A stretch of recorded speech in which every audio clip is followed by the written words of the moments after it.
Nangunguna sa inyong mga radyo, Dzxl. Straight to the point. Ito po ang inyong mga abang lingkod, Manang Audrey Hidalgo. At Mike Guyagoy, at tayo po ay magbabalik sa Senado may kaugnayan sa pagdinig sa kaso ni Kian de los Santos. To you, I said the perception because of all this totality of your statements is hindi patas ang laban, and perception po yan. In order to avoid that, that's why, in order to avoid that, without accepting that that is correct, will you agree to have the Ombudsman investigate this case? It's not a question, Your Honor, Senator, of me agreeing. Is it called by the law that it would be the Ombudsman who will investigate this killing? I'm sorry? What is it the law? What course? This is it the law that calls for the Ombudsman to investigate it? It's not my desire. Well, no, the Ombudsman has the authority to investigate this. But because of your agreement, if I recall correctly, your agreement is that the agency who takes first cognizance will retain. Now, in this particular case, obviously, you took first cognizance. That's why I'm asking you if you are willing, notwithstanding this MOA that you have with the Ombudsman, to cede to the Ombudsman primary jurisdiction over the investigation of this case. Yun lang naman. Yes, Your Honor. Hindi pwede, hindi sabihin mo hindi. Because, Your Honor, if I will agree with you, then it would appear that I agreed with you that we are not capable of investigating. I never said that you are not capable of investigating. I said the impression and the perception of people is that you are not capable. And here, you talk about perception, I premise that very clearly. Hindi ko po sinasabi na totoo yung impression. But just to avoid that, let's be clear, Secretary. Hindi ko po, if this is recorded, I never said that you are guilty of anything. I just said, in order that people's faith in our rule of law will be strengthened, I was asking whether you will agree to concede this case to the Ombudsman in terms of an investigation. We completely understand you, Your Honor, but it is also the perception of the people, if I agree with you, that we are incapable. That's why I do not want the people to have that kind of perception. I can attest and execute an affidavit that that is not true. But just so for the sake of being able to conduct, to make the people believe fully that talagang may hustisya dito sa ating bansa. Ang tinatanong ko, papayag ka ba na ang Ombudsman ang mag-imbestiga? Yun lang, very simple. Ngayon, kung ayaw mo, sabi mo ayaw ko, gusto kong mag-imbestiga, okay lang yan. Wala tayong magawa dahil mayroon kayong MOA. Kasi po, we have an attached agency in the NBI. Pagpalagay ng hindi kayo, marami ang hindi niniwala sa police in connection with this Kian killing. But it is not the NBI. The Ombudsman has no police agency. Kaya wala pong magagamit ang Ombudsman eh. They're only fact-finding. Well, the Ombudsman can also call on the NBI to conduct to order investigation. And let me tell you why I am saying this. With all due respect to the two gentlemen, alam nyo, when two lawyers disagree. No. Just to let me finish the point. It will never end. I am very courteous to Secretary Aguirre. I hope that he realizes that I'm driving home a point. Listening to the PAO and listening to the PNP, if I were counsel for the defense in a criminal case involving these three, I'll have a field day. Why? Nagko-conflict na yung kanilang tawag dito, report. And in a criminal case, just inject doubt, that you get acquitted. Now, in this particular case, the autopsy report, hindi examining the same cadaver, hindi sila magkasundo. So and I hope this is not deliberate, because these are professionals. these are professionals, and therefore my first request to them is to sit down and reconcile these differences. Wala namang masama dun eh. Don't insist that ako ang tama or sila ang tama, because that will result in a miscarriage of justice when pagdating sa husgado, the prosecution itself could not have consistent evidence. So yun po ang una kong hilingin. Pangalawa, kung babalik po ako kay Secretary Aguirre, dahil alam niyo, natatakot ang taong bayan eh. Nung last time nakita sa budget hearing, sabi mo 3,050 namatay. At sa police operations. That was as of last month. I do not know what it is now. Tapos mayroon pang mahigit sa 1,000 na namatay sa other than legitimate police operation. If you are an ordinary citizen, Mr. Secretary, talagang matatakot ka rito sa nangyayari sa ating bansa. The fear of the citizenry is that baka po sila o yung kanilang kamag-anak ang susunod. Takot ang taong bayan. And lalo na po natatakot yan kung nakikita nila na yung ating sistema ng hustisya lamang hindi po nila mapagkatiwalaan. That is why I am making this appeal as a process in order to restore the faith of our people in our justice system. Because, let's face it, Secretary Aguirre, you are seen, of course, you are a president political appointee. You owe it to the president to defend this presidency. That is why I am asking you if you would consider that let the Ombudsman, who is an independent agency, conduct the investigation. But if you want, we can't do anything. Yeah, Your Honor, nung pong I went to the U.S. and to Europe, and I was questioned by the United States senators or former ambassadors and also from the European Union. Lahat sila galit sa ating Pangulo because of the war on drugs. But sa US lamang po ito at saka sa Europe. Ngayon, tinanong ko po sila after our breakfast. Sir Ambassador, after 3 hours breakfast, naisip ba ninyo, did you think why the President still having a approval rating of 82% or 8 out of 10 people? Yan pong war on drugs na yan ginagawa dito sa Pilipinas. Pero naisip ba ninyo kung bakit ang mga tao ay gusto pa rin ang ginagawa ng ating Pangulo? Kung sinasabi niyong natatakot, bakit saan nanggagaling yung 82% na yan? Kung makakasama lamang kayo sa trip ng ating Pangulo dito sa ASEAN countries and dyan sa Middle East, ganyan din po ang pag-accept sa ating ginagawa ng ating Pangulo.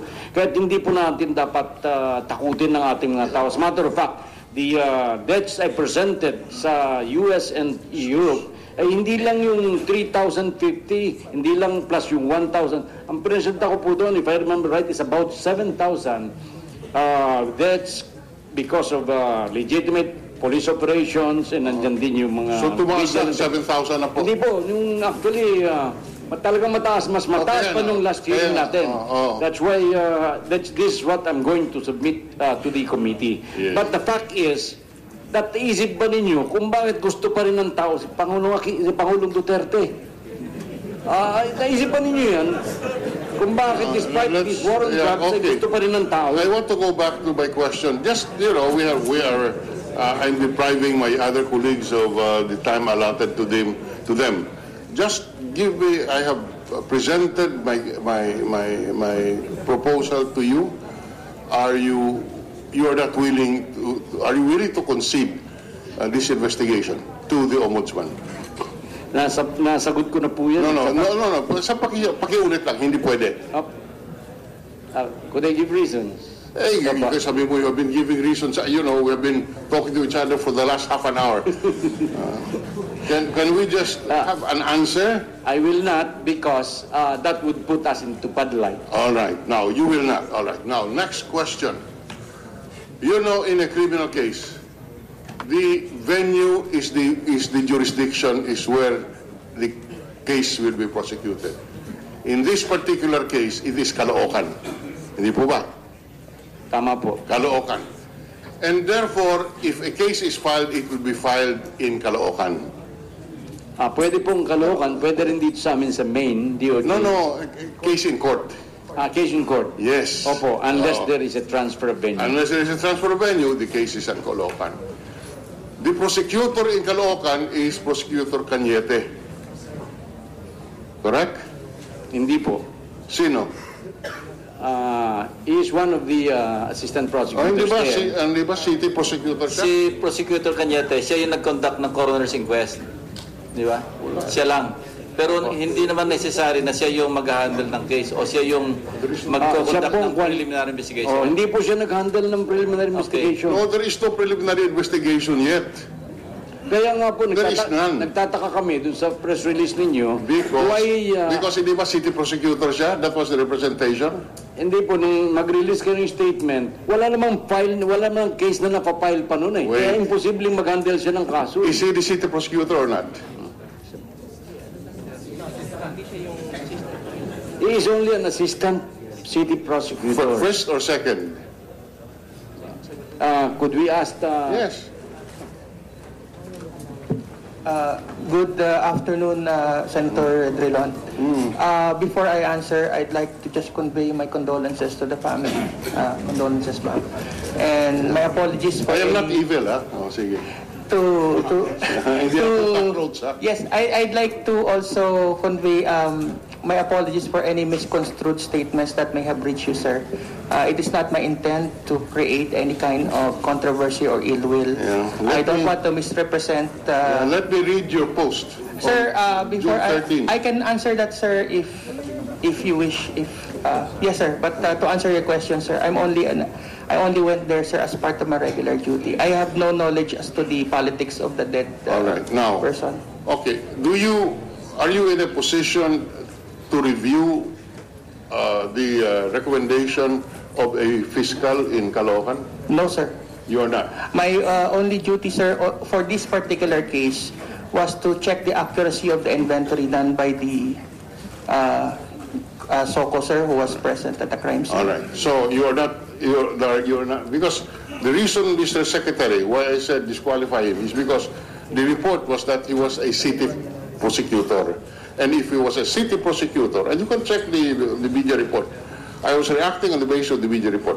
If he is a city prosecutor, he approves whatever recommendation the fiscal makes. But he is not a city prosecutor. Then okay. Now, having said that, may I request that the matter of the preliminary investigation be done in Padre Faura or in the head office? Yes, as a matter of fact, we have already made the direction. So that we... Para maiwasan na yung duda, if there's any doubt. You see, importante yung maiwasan yung duda. Okay. Yung duda ng taong bayan na ito'y hindi... Malinaw na siguro, distinguished minority leader. Yes. So, can we give the floor now to Senator okay, Risa? sige. Anyway, you will have the next crack sa pagtatanong after Senator Risa. You still have 1 minute and 53 seconds. Thank you so much, Mr. Chairman. So, quick comments dun sa ilang comments din ni Secretary of Justice. And then to my most important point, which will bring our focus back, ni hindi pa sa witnesses, pero primary focus natin kay Kian. Yung pagtatanong ng ating dalawang resolusyon sa hearing na ito, na bakit siya pinatay? Siya ba talaga ay nanlaban o hindi? Susceptible to suggestion, bakit hindi yung unang sinabi tungkol sa bata ay susceptible to telling the truth? Lalo na't sila'y takot, sila'y traumatized, pero nagmamalakas pa rin ang loob magtestigo para sa kuya nila, sa kaibigan nila sa komunidad na si Kian. And that, Mr. Chairman, even before knowing what the testimonies of these minor witnesses are. Walang kakayahan? Well, kung ang kaya lamang gawin ng isang miyembro ng Senado na nagkakataong chair ng Senate Committee on Women and Children ay magresponde sa isang paghiling ng proteksyon, pero kasama ang obispo ng Caloocan na binibilang ang batang Kian at ang 2 batang testigo bilang mga parokyano sa kanyang diocese, plus yung Child Protection Unit ng Philippine General Hospital na yes, tumutugon sa trauma na dinadaanan ng mga batang nakasaksi sa isang marahas na krimen at kaya't subject dyan sa rules of questioning child witnesses, plus yung Integrated Bar of the Philippines Office of Legal Aid. Ewan ko na kung walang kakayahan maipon itong 4 na grupong ito na nais itaguyod yung best interest of the child at never na nakatanggap ng hiling makausap nino mga ahensya at nagtanggi. And in fact, to repeat, Mr. Chairman, kahapon pinaunlakan ng Ombudsman, ng CHR at pati ng NBI yung imbitasyon kong dumalo, magtanong, tumanggap ng testimonya ng mga saksi liban lamang sa PAW na hindi dumalo at hindi nagpadala ng kinatawan. Collateral damage. Yang pong terminong collateral damage, Mr. Chairman, alam natin, isang militar na termino. Hindi po yan termino na ginagamit o dapat ginagamit kaugnay ng national police operations natin. Dahil sinabi sa PNP law, national in scope, civilian in character. At never natin pwede or dapat ituring na collateral damage ang isang Kian. At hindi po natin nalalaman, sinabi na rin ng isa pong nagtanong kaninang senador, hindi po natin nalalaman kung ilan pa nitong nakaraang taon sa loob ng 8 hanggang 10,000 patay ay mga tulad ni Kian na iba ito dahil nagkaroon ng CCTV video at nagkaroon ng mga saksi na handang lumapit at sumaksi para kay Kian. Sinakyan ng human rights, alam na natin, Mr. Chair, hindi lang ang minority, pati ang majority ay naghain ng mga resolusyon, malaman ang katotohanan sa nangyari kay Kian. Alam namang sabihin ng Secretary of Justice na sinasakyan lang nating lahat ang human rights. Yung sunod na punto, mas kayang sagutin ng CHR? Yes, tapos na po ang inyong... Tapos na, okay. Kung tapos na po yung aking 1 kalahating minuto pa, Mr. Chair, I reiterate my motion for the committee to move into executive session para dinigin ang testimonya ng 2 menor de edad na saksi at yung isa pa na adult, ngunit humaharap din sa mga banta sa kanyang seguridad. I so move, Mr. Chairman. We will... And Mr. Chair, may I add also that in our executive session, para sa kaalaman ng lahat, after hearing the testimony of our witnesses in executive session, I will make a formal motion to the committee through the good chairman to transfer, this is upon consultation already with the witnesses, to transfer custody of the witnesses to the Senate through the Senate Committee on Public Order through the good chairman. Thank you, Mr. Chairman. And I so move to move into executive session, Yes, Mr. we will Chairman. act on your motion after the first round ng mga senador. Thank you. Senator Drilon is recognized, but before, are you willing to yield? Just one. Okay. It will be just short. I just want to ask one question to Attorney Cañete. Just one factual question. This is not confirmed, but I'm asking you the question. Were you in the drug list of President Duterte originally? You're under oath. I have no knowledge of that, sir. You have no knowledge of that. You have no knowledge of that? Nobody told me, and I was not provided a copy of that. All right. Because I had information that you were in the first list. That's why I'm trying to confirm that is just an information. You should... Sir, we are both talking about a list that I have not seen. Yeah.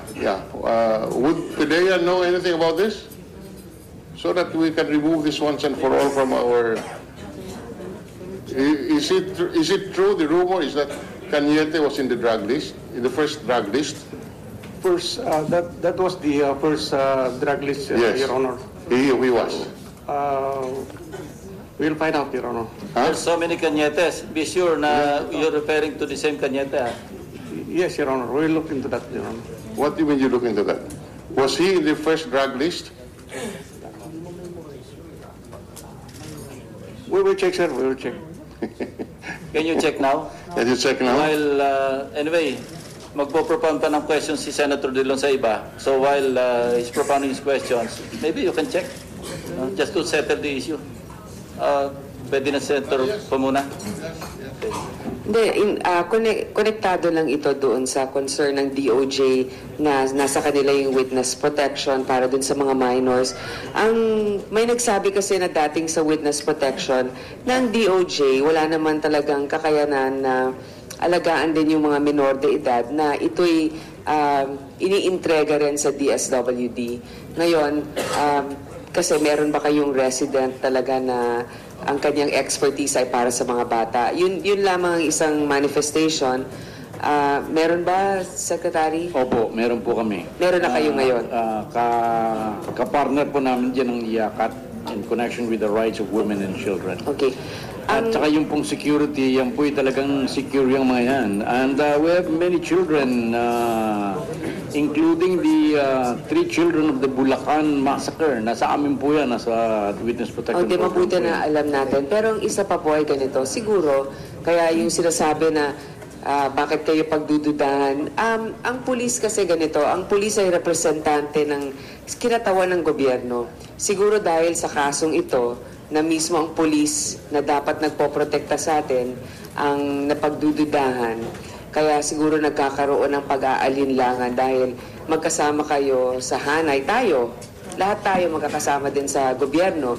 So siguro, yun din ang pwede nating pag-isipan mabuti na ang talagang responsibilidad ng pulis ay magprotekta. Kaya pag nakikita natin na salungat doon ang nangyayari, nagkakaroon tayo ng pagdududa sa sistema. Yun lamang po, Mr. Chair. Maraming salamat po. Fiscal Cañete, pinagalitan ka ba kahapon ng boss mo? In recent past, in last week, tungkol dito sa mga statements mo. Sir, ang discuss lang talaga namin, sir, with Yusek Balmes was that that I will be appearing here. As to admonition, sir, we discussed the parameters of my testimony. In fact, I brought with me certain materials if you care to view. Okay. According to a congressman, you were scolded by your superiors, not the Department of Justice, and you reasoned that the reason why you were saying all these things is just to save your life. Is that true? Sir, I cannot respond to rumors without knowing the source. So I'm asking you, this is not a court of law. Just answer me. Is this statement true that... I was not scolded, sir. Okay, you were not scolded. But did you say that you're doing what you're doing because you were trying to save your life? I don't recall saying that, sir. Did you say that or you did not say that? I don't recall saying that, sir. You don't recall not saying that? Sir, if you can have me confront the person who reported to you, sir. You know, I can see that you are trying to evade answering it in a straightforward manner. I'll leave it at that. And we will leave it at that. We just wanted to get some confirmation. That's not really relevant to this investigation. I will not, just one point. You know, Mr. Secretary, you keep on referring to that Bulacan massacre. You know that Bulacan massacre, if I recall correctly, as you said, was done by a drug addict. Di ba? Namatay. Is that correct? Yeah? In all probability, Your Honor. Yes, in all probability. Now, the difference between the Bulacan incident and the incident in Caloocan, involving Kian, is that in the case of Kian, it is the state agents, police yung pumatay. And according to the report, that is the basic difference. When you use the forces of government, that resulted in the death of a citizen. That is a huge difference between that situation and the situation in Bulacan, because in Bulacan it is the duty of the police officers to arrest the culprit, which is who allegedly is a drug addict. In the particular case of Kian, it is the state agents themselves who took the life of a 17-year-old boy, and I hope you'll see the difference there. So with that, Mr. Chairman, I'm through. Senator Villanueva is recognized. Thank you, Mr. Chairman.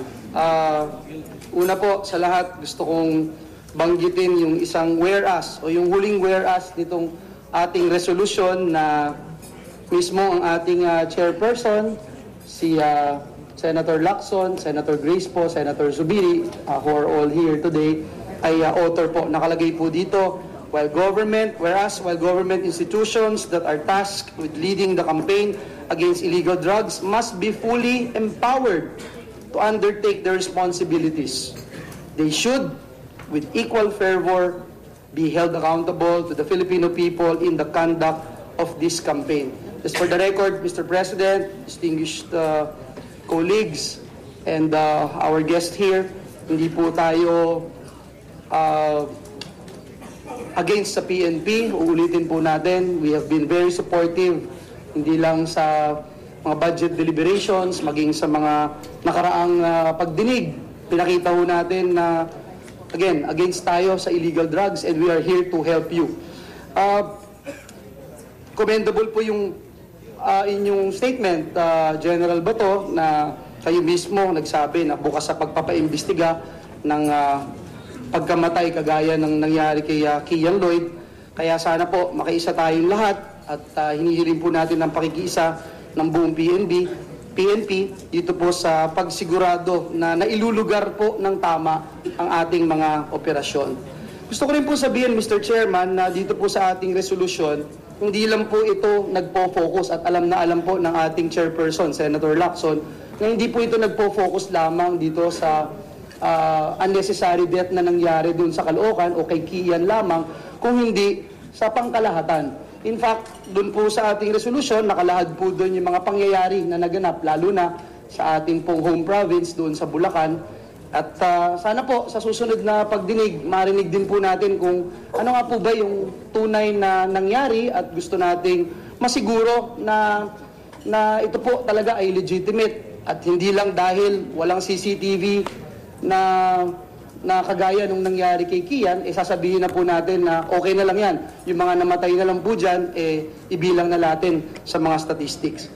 Sa una pong katanungan ko, gusto ko pong pagtuunan ng pansin. Siguro sa PNP,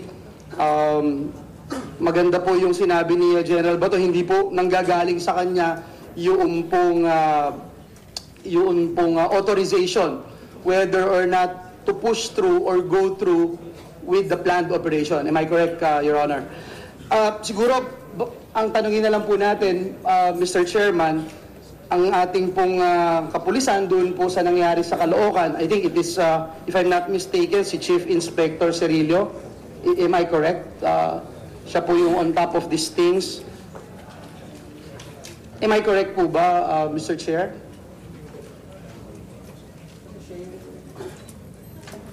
Yes, sir. Si Chief Inspector Cirillo po yung PCP commander doon sa area kung nangyari. Okay po. Meaning, sir, siya po yung on top of this operation, meaning yung pong pagpaplano. Kasi, di ba, simulan ho natin dun sa pagpaplano muna. Gaano po ba katagal yung inyong pagpaplano ng operasyon, at gaano rin po katagal yung inyong pagkilala bago nyo siya ilista doon sa tinatawag na persons of interest. In this case, ito pong nangyari dito sa Caloocan. Yes, Your Honor. Yung regarding sa plans, meron po kaming target that night doon sa Barangay 160, which is the the serving of warrant of alias Negro. So, yung tagal po is... So, sir, just to cut you, pasensya na. So, this is just to serve a warrant. Hindi po ito operation, hindi po ito yung double barrel, hindi po ito kung ano mga klaseng operasyon. Ito ay pagsiserve lang ng search warrants. That's what you're saying. Hindi po talaga ito operasyon na pinlano po ninyo, naghanap po kayo ng mga persons of interest, at chinek po nyo ito, meron po kayong tinatawag na intelligence reports, at I suppose hindi lang ito nakabase sa social media dahil nakakasama ho ng loob yung narinig natin kanina. Yes, sir. Meron pong mga plans, kung meron pong development reports, kung meron pong nakakarating sa aming reports na merong mga persons of interest doon sa area, yun po ang time na nagkakaroon kami ng one-time, big-time operations. At in this case po, what is it? Ito pong ginawa po sa Caloocan.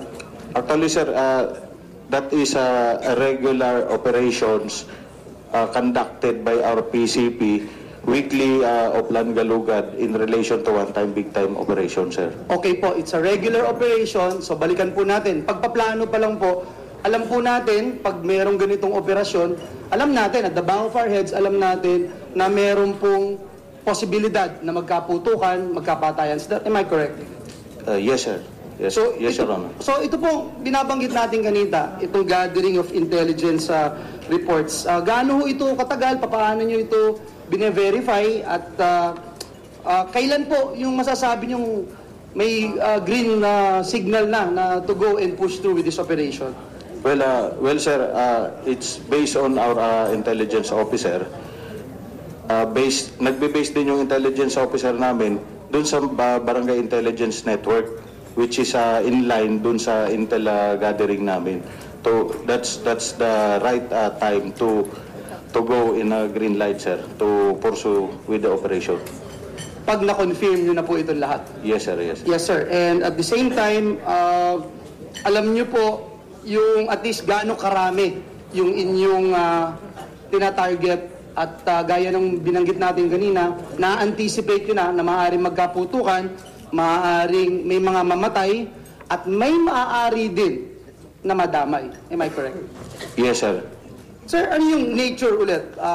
Balikan natin itong specific operation ito. Ano po yung nature nitong nangyari noong August 15 to 18? Ito po ba ay... again, surveillance operation, buy-bust operation, o parte ba ito ng tokhang or operation double barrel? Ano nga po ba yung, siguro yung question natin, umikot na lang po tayo dun sa proseso na sinusunod ng PNP. Kapag may operation po sila na katulad nito, sino po ang magsasabi na may green signal na ito? Kayo po ba? Well, sir, based din yun sa namin sa yung orders sa Chief of Police kung pwede na kami, sir, na mag-conduct ng operation. Sige po. Sige po. Ano po yung mga masasabi po ninyo na kailangan o facts na kailangan present para maipakita po ninyo at masabi nyo na dapat ngang ituloy ang isang operasyon? Sir, depende rin ho, sir, sa mga complaints na nare-receive namin. Sir, mag-focus na lang po tayo dito sa Caloocan para hindi tayo yung general. Ito na ho mismo yung nangyari na kung saan may isang inosenteng tao na napatay, and unfortunately, masakit na naman isipin at masakit na naman sabihin na ito'y nagpo-fall under collateral damage. Yes, sir. Ano po yung prosesong sinunod po ninyo bago nyo ginawa itong operation sa Caloocan? Sir, prior dun sa operation, I conducted a pre-deployment briefing with the personnel involved, yung mga operatives natin, particularly yung target of operation, which is the warrant, serving of warrants, and others, sir. Yung others na sinasabi ko po is regarding po dun sa mga pwedeng mahuli in violation ng city ordinances, which is the drinking in public place, yung mga nakaubad po ng damit nila half naked, and others na pwede pong makita on-site na nagbebenta ng illegal na droga or nag-i-sniff. Sir, sige, para lang ho madali. Dito sa particular operation ito, meron po kayong dalang warrant. Meron ba kayong warrant of arrest or search warrant? And just to, again, para sa mga nakikinig sa atin, ayon ho kasi sa batas, ang rules of court, ang warrantless arrest is only allowed if a crime is being committed in front of the officer or in flagrante delicto cases, hot pursuit arrest, or when crime has been just been committed and the officer is trying to apprehend the criminal, and when the person is a prisoner who escaped from confinement. And on the other hand, warrantless searches is allowed in the following cases: search incident to lawful arrest, plain view doctrine, search of moving vehicles, customs searches, search with consent, stop and freeze. Again, meron kayong warrant of arrest na dala or search warrant? Yes, sir. During that night, during the operation, sir, we have a warrant of arrest. Okay po. Based on report po, ito nakalagay, August 15 to 18, about 107 were arrested. Pero dun po sa I'm sorry, dun po sa Caloocan, ilan po yung na-aresto dun? I can't answer that, Your Honor. Pero yung po ba mga na-aresto doon, may warrant of arrest? Kasi if PNP conducted this raid without warrant, at binanggit nga natin kanina, baka ho may mali tayong nagawa. Merely yung mga apprehended persons, sir, is in. So yung mga na-apprehend po na sinasabi nyo, nangyari po ba yun habang ginagawa nila yung krimen?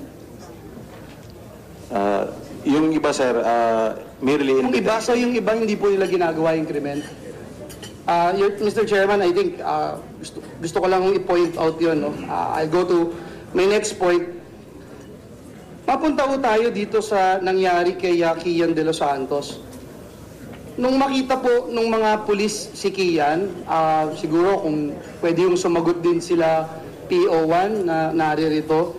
Nung makita niyo po si Kian, at siguro sir, kung kayo din po, kung ano po yung report po sa inyo, Sir Cirilio, kung ano po yung report sa inyo, sapat po ba yung mag-conclude na lang yung mga pulis na meron siyang ginagawang krimen? Kasi bakit siya hinawakan at hinila ng mga pulis? Pero kung kayo po yung tatanungin, Sir Cirilio, mali po yun, hindi po ba? Tama po ba ako na hindi dapat gawin yon kung basta nakita lang siya? Well, for me, sir, as a officer and gentleman, sir, mali po yun. Nakalad ka rin ang isang tao kung wala rin namang walang kasalanan at walang ginagawang violation sa revised penal code, sir. Thank you po, sir, for saying that. Appreciate it. Nung makita niyo po at na-report sa inyo yung ginawa na hinawakan ng mga pulis, hinila po, ano pong masasabi niyo doon? Meron po ba kayong rules sa PNP ng pag-aaresto ng isang pinaghihinalaang kriminal? Naka-brief po ba ang inyong mga kapulisan? Lalo na, kaya yung sabi niyo, before the operation, pinagpaplanuhan, alam po ba nila itong mga protocols na ito? Hindi ba, for example, kailangan niyo po muna kapkapan para siguraduhin na wala siyang dalang dangerous weapon?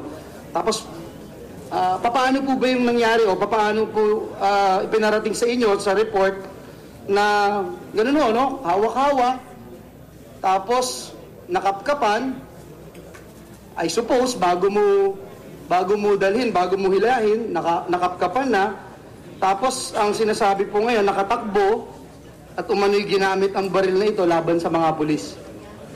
Well, in general, sir, dun sa pre-deployment briefing, sir, sinasabi na namin yan na yung iwasan nyo yung magkaroon tayo ng violation sa karapatang pantao. So, at the same time, sir, weekly we are conducting physical accounting of personnel, and we are conducting police information and continuing education which na sinasabi namin lagi na iwasan ang human rights violations. Thank you po. At we wanted to point that out, Mr. Chairman, na importante talaga yung education. Siguro, tanungin ko lang po si PNP Chief Bato. Ano po ba ang rule ng PNP sa sitwasyon na may isang kriminal na may baril na tumatakbo sa mga pulis? Para lang po, siguro sa kaalaman ng ating mga kapulisan na nag-aantabay po at nakikinig din po sa atin. Pag may isa pong kriminal, for example, na tumatakbo, hinahabol ng pulis, may hawak pong baril, procedure po ba ng PNP o protocol po ba o allowed po ba sa kanila dahil tumatakbo po at nakita naman talagang kriminal, kunyari nakita naman talagang kriminal, tapos tumatakbo, may hawak ng baril, nakatalikod, maaari po bang paputukan ito at barilin na lamang, for example, sa ulo? Hindi po, Your Honor. Meron po kami sinusunod na police operational procedure, Your Honor. Kung hindi under threat yung buhay mo, then you don't have to shoot the attacker. Yung kung ganun man na tumatakbo siya, paalis, he was fleeing from the scene. Although may hawak siyang baril, still, hindi pa rin justified kung barilin mo. Salamat po.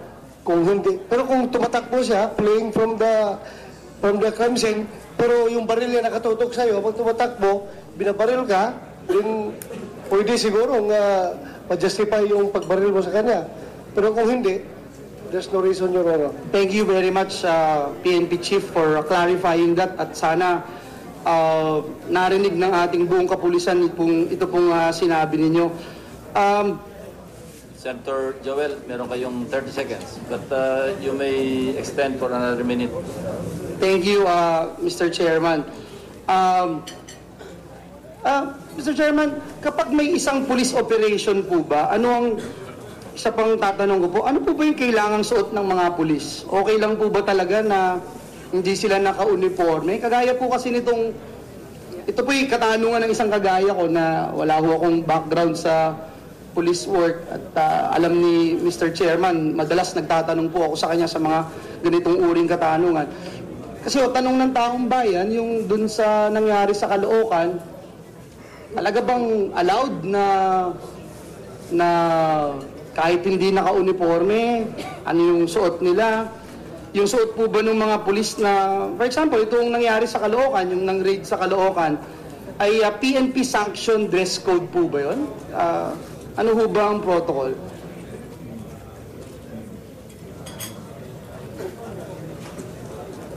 Your Honor,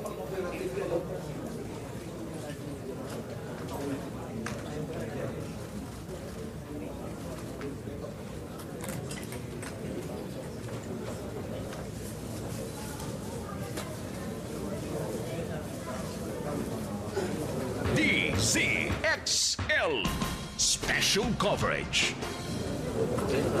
yeah, Your Honor, as a general rule, whenever you conduct police operations, as much as possible, kung po pwede, the situation allows, dapat naka-full uniform kayo pag nagkakandak ng police operations, lalo-lalo na kung service of warrants. But there are times, Your Honor, na kinakailangan na ka-civilian rin yung mag-aresto dahil nga pag naka-uniforme, malayo pa, nakikilala na yung polis, magsipagtakbuhan na yung mga suspect. Sige po, sir. Kunyari dito sa sitwasyon na ito nangyari dun sa Caloocan, masasabi niyo po ba na extraordinary yung pong dumampot o kumuha kay Kian na hindi naka-uniforme? Hindi po ito, kanina pa po tayo nag-hearing dito, wala pong nakikita na gumagawa siya ng krimen in the act. At wala ding nagsasabi hanggang ngayon na ganun po, no? Dapat po ba naka-uniform po sila? Pagka ganun po na Your Honor, yun namang hindi naka-uniform, pwede yun, Your Honor, basta meron din silang backup kasama na naka-uniform na ma-identify sila as totoong police personnel, Your Honor. Just in case magkakaroon ng commotion, papasok na yung naka-uniform police officers to identify themselves. Okay po. Thank you, sir. Last na lang, Mr. Chairman, dun sa kaninang statement ni ng kasamahan natin, I think si Mr. Bersaluna, Kasi he said earlier that he checked na Kian was really involved in drugs after the incident pa. Tama po ba yun? After the incident, tsaka nyo chinek? Yes, sir. I just received the information that after a certain Alas Nono was arrested, after tactical interrogation, he revealed that he knew si Kian and sinabi niya na yun daw ang katransaksyon niya tuwing kumukuha siya ng drugs. Okay, sir. Tapos na po ako doon. Okay, so na-check niyo po after. So ang tanong ko po ngayon, kung after, how did you single out Kian then that night kung hindi niyo pa po alam? I cannot answer. So what make you decide to apprehend Kian?